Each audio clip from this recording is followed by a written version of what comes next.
Welcome student, मैं Yogita Maurya 11th online classes में आप सबका स्वागत है। हम पढ़ रहे हैं ओसीएम सब्जेक्ट यानी organisation of commerce and management. एक ऐसा सब्जेक्ट है जो आपको कॉमर्स एंड मैनेजमेंट के गुण सिखाता है, इसलिए 11th स्टैंडर्ड में ही आपका बेस पक्का हो जाता है। फिर आपको 12th बोर्ड एग्ज़ाम के लिए कोई दिक्कत नहीं आती। इससे हम शुरू करने से पहले देखते हैं कि एग्जैक्टली क्या हमें पढ़ना है। इस साल कुल मिलाकर हमें ओसीएम के अंदर पूरे 8 चैप्टर का स्टडी करना है और हम already first chapter introduction of commerce and business ये स्टार्ट कर चुके हैं। इसमें हमने देखा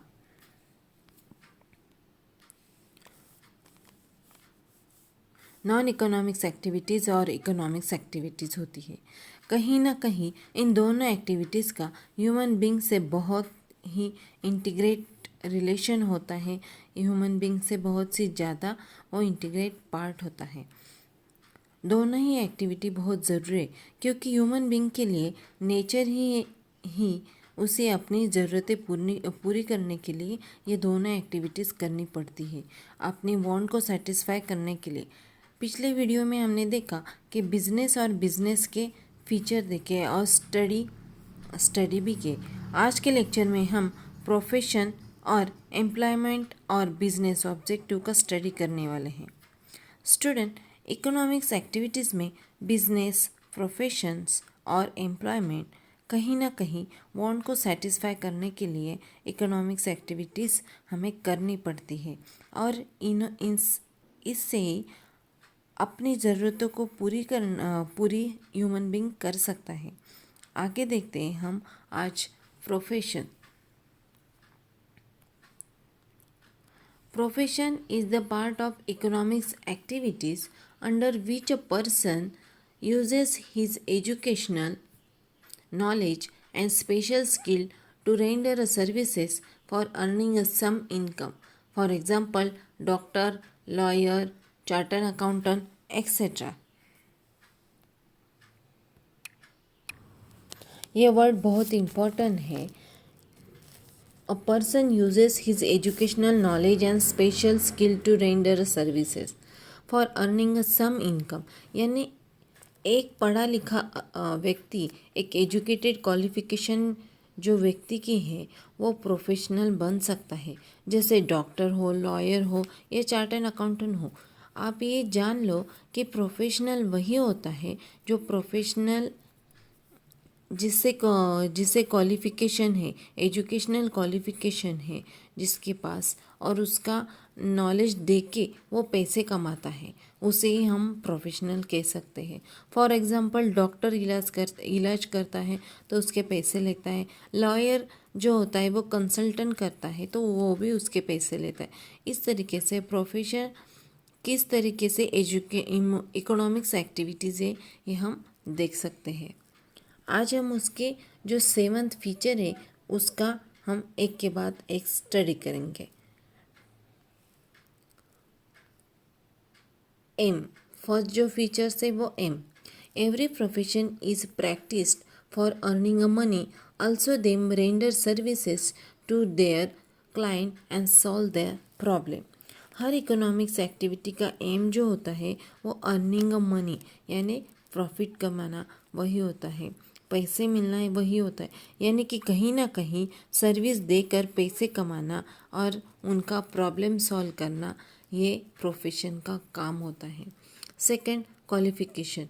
a profession can be practice only after acquiring required qualification. Each profession has a certain set of body of knowledge. यानी कि बिना क्वालिफिकेशन के आप प्रोफेशन बन नहीं सकते। आपको बिजनेस करना है तो आप बिना एजुकेशनल क्वालिफिकेशन मिलने के बाद ही आप आगे बढ़ सकते हैं। उसके लिए आपको सर्टिफाइड प्रोफेशनल वही होता है कि जिसके पास क्वालिफिकेशन हो। उस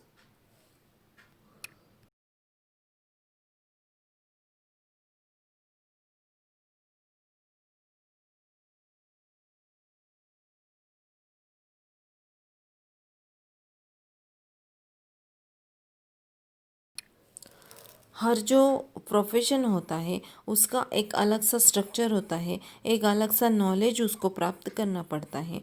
यानी डॉक्टर हो तो उसको एमबीबीएस करना पड़ता है, चार्टर्ड अकाउंट हो तो उसको सीए होना पड़ता है। ऐसे ही अलग अलग स्ट्रक्चर प्रोफेशन का अलग अलग स्ट्रक्चर होता है। यानी कि फॉर्मल ट्रेनिंग प्राप्त करने के बाद ही, उन चीज़ों के बारे में जानने के बाद ही आप प्रोफेशन बन सकते हैं। Third, financial returns.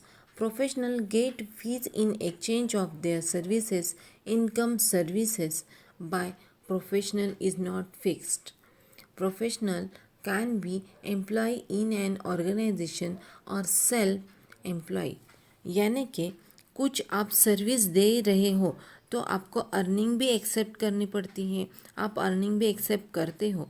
उस तरीके से प्रोफेशनल को मॉनिटरी फाइनेंशियल फी मिलती है। एक प्रोफेशनल पर्सन अपनी सर्विस प्रोवाइड करने के बाद ही फी लेता है। तो वो कहीं ना कहीं बिजनेस के लिए, किसी ऑर्गेनाइजेशन के लिए हो या खुद के लिए काम करता है, तो वो इस तरह से वो फाइनेंशियल रिटर्न्स गेन करता है और अपनी सर्विस देता है। Fourth, capital. Profession can be practiced independently or professionally accepted. A job in any organization, an independent practicing professional required a huge capital for setting his practice. यानी कि आप professional बनने के बाद किसी ऑर्गेनाइजेशन के लिए काम करेंगे या आप खुद के लिए खुद का बिजनेस करेंगे, तो आप किसी और के लिए काम करते हैं तो आपको ह्यूज कैपिटल यानी ज़्यादा पैसा लगाना पड़ेगा। पर आप खुद बिजनेस करेंगे तो आपको कैपिटल ज़्यादा लगाना पड़ता है। और जब आप दूसरे के लिए, किसी ऑर्गेनाइजेशन के लिए काम करते हैं तो आपको ज़्यादा पैसा नहीं लगाना पड़ता है। 5. Registration. No registration is required. Every employee has to follow the rules and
some professions have a council which regulate the activities of professional. These professionals have to register them with their respective council and get certified of practice. For example, Bar Council of India for lawyer, ICAI for chartered accountant, and Indian Medical Associated for doctor. दोस्तों, आप देख सकते हो कि एक professional के लिए register certificate मिलना बहुत ज़रूरी है। ऐसे ही प्रोफेशनल जिसका एक अलग सा काउंसिल बनाया गया है, जैसे आप bar council of India for lawyer and ICAI for chartered accountant and Indian medical association for doctor, इनके लिए एक अलग सा काउंसिल बनाया गया है जिससे आप मॉनेटरी ट्रांजैक्शन के लिए ये संस्था उनके लिए रजिस्टर करना पड़ता है। वहाँ पे हमें रजिस्टर करना पड़ता है ये पर्टिकुलर पर्सन के लिए। 6. Non transferability. Profession cannot be transferred to other person on the wheel of professional. For example, a doctor cannot transfer his medical practice to his son or daughter who has not completed concern or medical education. यानी आप जब पूरी पढ़ाई करने के बाद जब qualify होते हो तो that practical professional only belong to you. You cannot transfer your profession to someone else. यानी डॉक्टर का बेटा जो होता है वो अपनी पढ़ाई पूरी करने के बाद ही डॉक्टर बनता है, ना कि डॉक्टर अपने जो प्रैक्टिस होती है तो उसको ट्रांसफ़र करता है. ऐसे जो प्रोफेशन जो होता है वो नॉन ट्रांसफरेबल होता है. 7. Nature of work. यहाँ पे फ़ी चार्ज करने के लिए कहा गया है. काम करने के बाद आपको जो फ़ी मिलती है वो उसको कहेंगे आप नेचर ऑफ वर्क. यानी every employ is expected to complete the work which is given to him. The nature of job decide the nature of work. यानी आपकी जॉब देखकर ही आपका फीस जो होता है वो डिसाइड होता है. ये तो थे हमारे प्रोफेशन के 7 फीचर्स. हम आगे देखते हैं employment. It is an economics activities in which people work for other. There is employer employee relationship. यानी यहाँ पे एम्प्लॉय और एम्प्लॉयमेंट का रिलेशनशिप कैसा होता है यह बताया गया है. ह्यूमन बींग्स अपना वांट को सेटिस्फाई करने के लिए किसी के यहाँ नौकरी करता है. तो एक इकोनॉमिक्स एक्टिविटीज़ जो है जो काम पे रखता है तो उसको हम क्या कहेंगे, एम्प्लॉयर. और जो काम करता है उसको हम कहेंगे employ.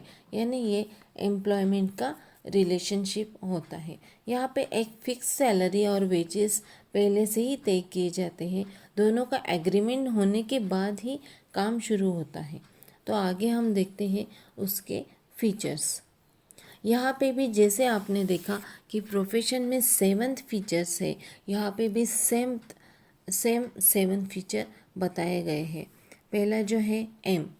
The main aims to is earn a money of meeting needs of the employ and employers. यानी जब एम्प्लॉयमेंट का एम क्या होता है, जब मनी कमाना यानी अर्निंग मनी.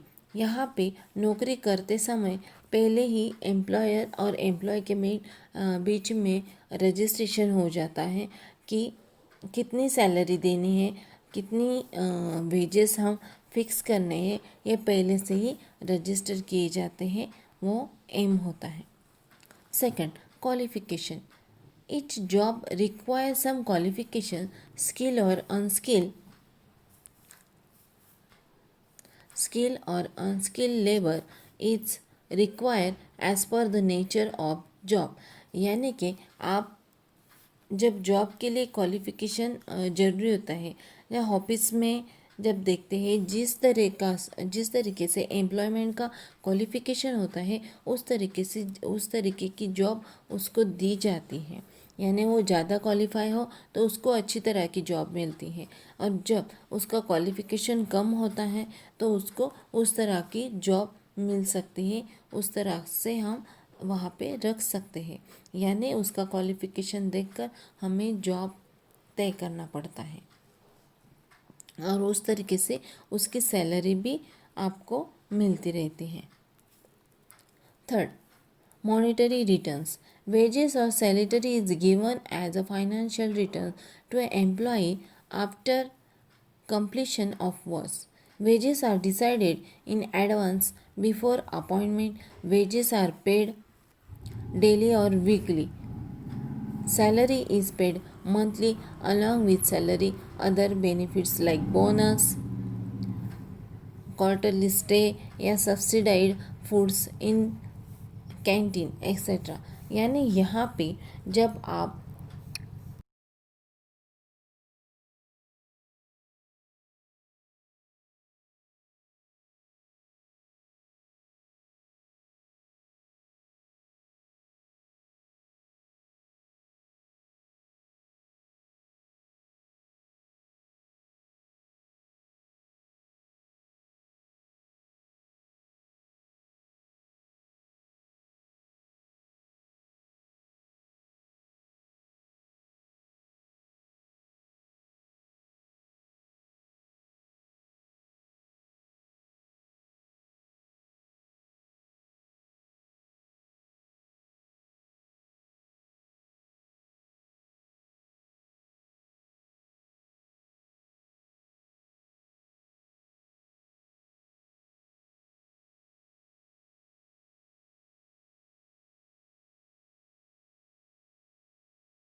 यहाँ पे वेजेस और सैलरी एम्प्लॉय को मिलती है, यानी आपका वर्क हर मंथ की तनख्वाह से आपको मिलती है, वो तो आपका वर्क देख के वो आपको सैलरी मिलती है।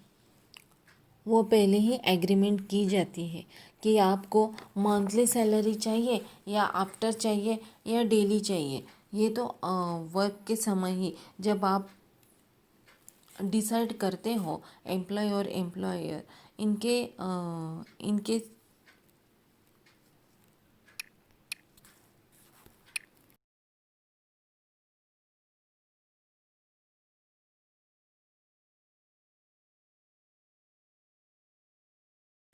हर महीने की आपको तनख्वाह मिलती है आपका वर्क कंप्लीट होने के बाद, आफ्टर कंप्लीटेड योर वर्क। इसलिए मॉनेटरी रिटर्न्स आपको कहते हैं। इसका वेजेस और सैलरी मंथली पे करना है और डेली करना है। वो अपॉइंटमेंट के समय तय किया जाता है और वो अपॉइंटमेंट के समय हमको उसका क्वालिफिकेशन देख के ही हम मॉनेटरी रिटर्न्स तय कहते हैं। Fourth, capital. No capital is required for employment because employer invite and provides eh, everything to the employee for the completing the jobs। यानी आपके क्वालिफिकेशन देखने के बाद ही आपका कैपिटल दे किया जाता है। फिर यहाँ पे जो देखा हमने कि बिजनेस में हमें ज़्यादा पैसा लगाना पड़ता है, ज़्यादा कैपिटल लगाना पड़ता है।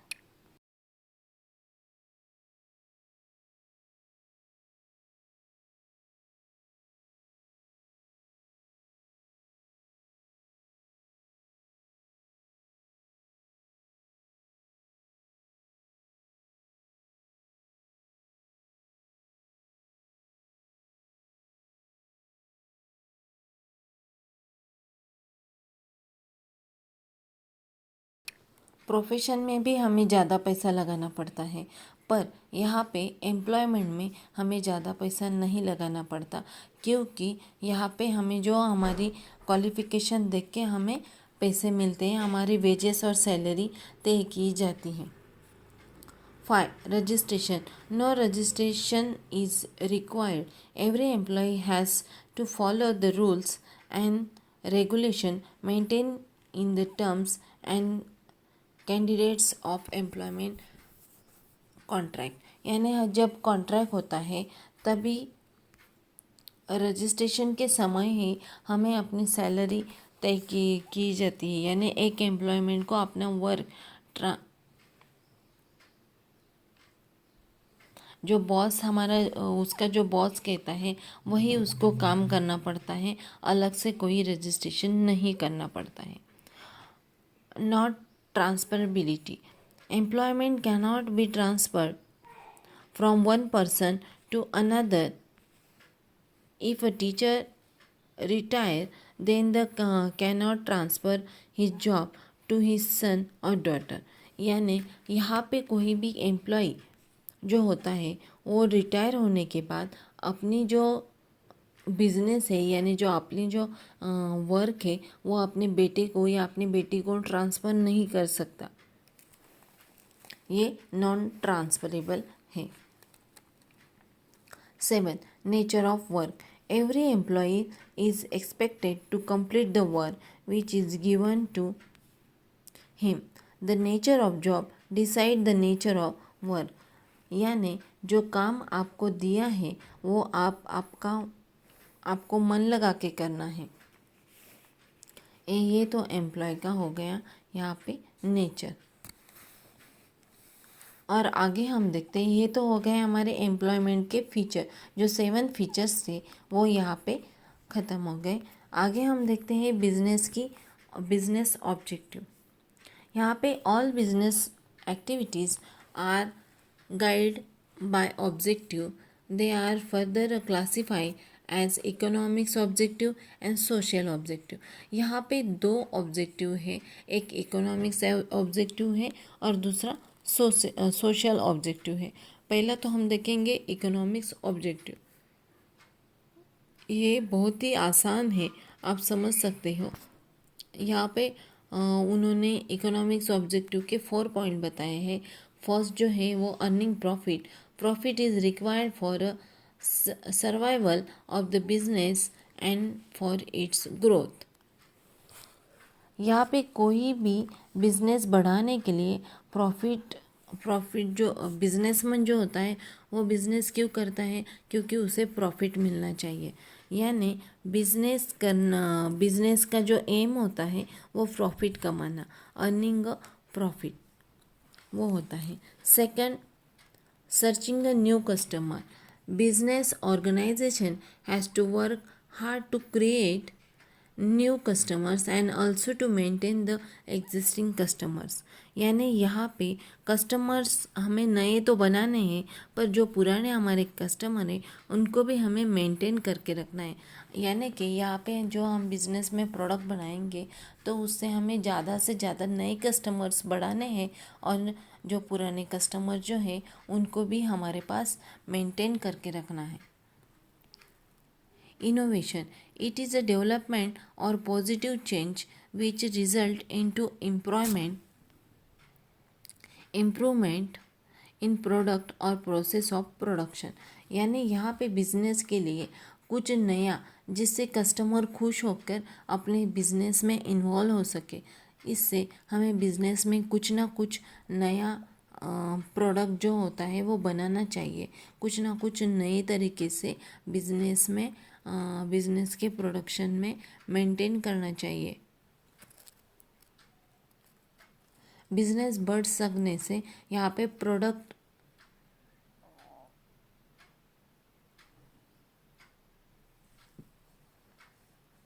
यानी हमें ये देखना चाहिए कि हमारा बिजनेस तो बढ़ रहा है पर हमारा खर्चा कम होना चाहिए, बिजनेस ज़्यादा होना चाहिए।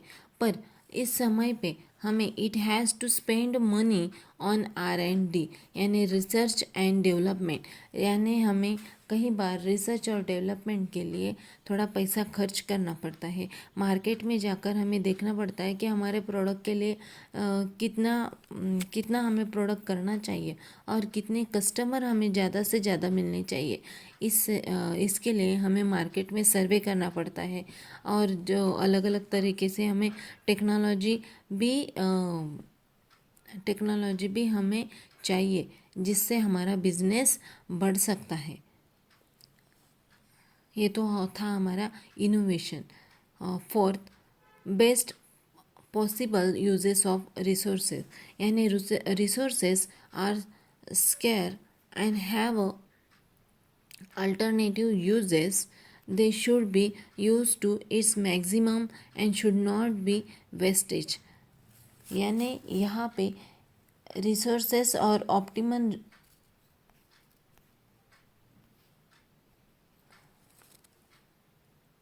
ऑप्टिमम जो रिसोर्सेस होते हैं वो जो होते हैं उनका पूरा यूज़ हमें करना है, वो हमें वेस्टेज नहीं डालने हैं। जिससे वेस्टेज डाले तो हम उसका परिणाम हमारे प्रॉफिट में हो सकता है, प्रॉफिट हमारा कम हो जाता है। यानी कम से कम वेस्टेज मटेरियल जाना चाहिए और ज़्यादा से ज़्यादा हमें इंक्रीज़ प्रॉफिट हमारा इंक्रीज़ होने के लिए हमें ज़्यादा से ज़्यादा अलग अलग तरीके के रिसोर्सेस प्रोवाइड करने चाहिए, यूज़ करने चाहिए। ये तो थे हमारे इकोनॉमिक्स ऑब्जेक्टिव। आगे हम देखेंगे सोशल ऑब्जेक्टिव। सोशल ऑब्जेक्टिव में हमें टोटल 6 जो पॉइंट है उनका स्टडी करना है। First, supplying a quality product. यानी जो सोशल ऑब्जेक्टिव यानी क्या होता है कि समाज के लिए हमें कुछ अच्छा करना है। जो बिजनेसमैन है वो बिजनेस बढ़ाने से बिजनेस कब बढ़ता है, जब वो अपना क्वालिटी का प्रोडक्ट जब पब्लिक को देता है, कस्टमर को देता है, तब उसका बिजनेस बढ़ता है। Quality means a combination of purity safety. यानी यहाँ पे हमें ऐसा बिजनेस देना है जो क्वालिटी का हो, जो सेफ्टी का हो, उसमें कोई भी उसमें काला बाजार ना हो। B, avoiding unfair trade practices. यानी गलत तरीके से बिजनेस करना है, यानी प्रोवाइड कौन गलत तरीके से हमें बिजनेस नहीं करना है। हमें प्रोडक्ट जो दिखाते हैं वो कई बार क्या होता है, प्रोडक्ट एडवर्टाइजमेंट में प्रोडक्ट अच्छे तरीके से देते हैं, पर देते समय वो उसमें कुछ तो भी मिलावट करते हैं। उसको ही हम कहेंगे अवॉइडिंग अनफेयर ट्रेड प्रैक्टिसेस, यानी कि यहाँ पे कौन सा भी काला बाजार नहीं होना चाहिए। इससे क्या होता है, कस्टमर अनसेटिस्फाई होता है, कस्टमर का सेटिस्फाई नहीं होता, और इसका ही जो परिणाम होता है वो बिजनेस पे होता है। C, employment generation. Business is a social economics institute. Business should create jobs for skilled and unskilled people. It should provide employment opportunity to economically backward and दिव्यांग पर्सन। यानी यहाँ पे जो हम बिजनेस एक सोशल इकोनॉमिक्स इंस्टीट्यूट होती है, इसके यहाँ पे एम्प्लॉयमेंट का जनरेशन बढ़ाने के लिए यहाँ पे जो भी कोई जिनको भी जॉब चाहिए तो हमें उनको जॉब की अपॉर्चुनिटी देनी चाहिए। उनका क्वालिफ़िकेशन देख के उनको हमें जॉब देना चाहिए। ऐसे हमें सोशल रिस्पॉन्सिबिलिटी जो होती है हमारी वो दिखानी चाहिए। बहुत सारे हम जब देखते हैं न्यू जनरेशन होती है, न्यू जनरेशन में हम क्या देखते हैं कि वो उनका क्वालिफ़िकेशन एजुकेशनल क्वालिफ़िकेशन तो है, पर उनको उस तरह की सी जॉब नहीं मिलती। तो वैसे पर्सन को हमें जॉब प्रोवाइड करनी चाहिए। जो बैकवर्ड जो है और दिव्यांग पर्सन है उनको भी हमें जॉब प्रोवाइड करनी चाहिए। 6. Welfare of employees. Skill and unskilled workers are the parts of the society. So, if employees are properly take care of, it's bring welfare to the society. यानी यहाँ पे आपका काम देखकर या आपका जो वर्क है, आप किस तरीके से आप ज़्यादा क्वालिफाई हो तो आपको उतना वेजेस और सैलरी भी ज़्यादा होनी चाहिए। जब आपका क्वालिफिकेशन कम हो तो उस तरीके से आपकी वेजेस और सैलरी भी तय किए जाते हैं। यानी वेलफेयर जो होता है, वेलफेयर स्किल देखकर, welfare to society, this can be achieve by providing fair and regular remuneration. यानी आपका क्वालिफिकेशन देख के आपको रेमुनरेशन देना चाहिए। गुड वर्क हो तो आपको एक्स्ट्रा पगार देना चाहिए, पगार में बढ़ोतरी आनी चाहिए। फिर आपको कोई पॉलिसी हो या अलग अलग तरीके की पर्सनल पॉलिसी हो या ऑफरिंग आपको उनके जॉब में बढ़ोतरी लानी चाहिए। ये जो है हमारी वो सोशल बिजनेस का है, वेलफेयर ऑफ एम्प्लॉयज़ है। 6. Help to solve the social problem. हमें जो नेता लोग होते हैं, जो हमारे समाज में जो बड़े आदमी होते हैं, उनका एक सोशल रिस्पॉन्सिबिलिटी होनी चाहिए कि उन्होंने जो स्लम एरिया होता है या जहाँ पे कोई ट्रैफिक जाम हो या फिर वाटर का कोई प्रॉब्लम हो या अलग अलग तरीके का पॉल्यूशन हो, इस तरीके का जो प्रॉब्लम होता है वो सॉल्व करने के लिए हमारे पास सोशल जो बड़े बड़े नेता होते हैं, बड़े बड़े आदमी होते हैं, उन्होंने इन पर ध्यान देकर हमारी जो सोशल जो प्रॉब्लम होती है वो सॉल्व करनी चाहिए। 5. Contributing to the welfare of the society. Business houses should take care of general welfare of a society, for they should given a donation for good causes and offering a scholarship for the higher education, यानी यहाँ पे जब हम देखते हैं समाज में कोई लोग ऐसे होते हैं जिनके पास क्वालिफ़िकेशन है, जिनके पास उन्होंने हायर एजुकेशन प्राप्त किया है पर उनको जॉब नहीं है, तो उनके लिए हमें स्कॉलरशिप डिक्लेयर करनी चाहिए। फिर उनको आगे जाकर हमें जॉब के अलग अलग अपॉर्चुनिटी देनी चाहिए। जो बड़े बड़े नेता होते हैं उन्होंने बहुत सारे लोगों को ऐसे अपॉर्चुनिटी देनी चाहिए। फिर डोनेशन देना चाहिए, उनका गुड कॉजेज़ करनी चाहिए। ऐसे जो होते हैं वो सब सोशल ऑब्जेक्टिव यहाँ पे हमने देखे हैं। आज तो दोस्तों हमने यहाँ पे आज नॉन इकोनॉमिक्स एक्टिविटीज़ का जो 2 पार्ट थे, प्रोफेशन एंड एम्प्लॉयमेंट, वो देखे। फिर उसके बाद हमने आज देखा बिजनेस ऑब्जेक्टिव, उसमें भी 2 पार्ट थे, economics objective and social objective. इसका हमने स्टडी किया। आगे के लेक्चर में हम देखेंगे role of profit in business. धन्यवाद।